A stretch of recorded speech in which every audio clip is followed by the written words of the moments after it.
Дарга эрхэм гишүүдээ санхүүгийн зохицуулах хорооны эрх зүйн байдлын тухай хуулийн 11-р зүйлийн 11-ийн 2 дахь хэсэгт заасны дагуу санхүүгийн зохицуулах хорооны даргаар Дэмбэрэл ташийн баяр сайхныг томилуулахаар улсын хурлын даргын саналыг эдийн засгийн байнгын хорооны 2019 оны 11-р сарын 22-ны өдрийн хуралдаанаар хэлэлцээд уг саналыг дэмжсэн санал дүгнэлтийг улсын хурлын чуулганы нэгдсэн хуралдаанд оруулж хэлэлцүүлэхээр шийдвэрлэлээ.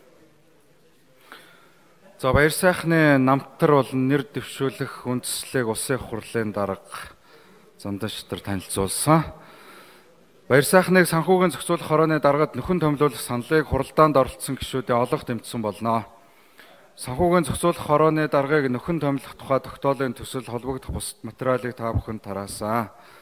Улсын хурлын эрхэм гишүүдээ Дэмбэрэл ташийн баяр сайхныг санхүүгийн зохицуулах хорооны даргад нэр дэвшүүлэх асуудлаар эдийн засгийн байнгын хорооноос гаргасан санал дүгнэлтийг хэлэлцэн шийдвэрлэж, тогтоолын төслийг баталж өгөхийг та бүхнээс хүсье анхаарал тавьсанд баярлалаа.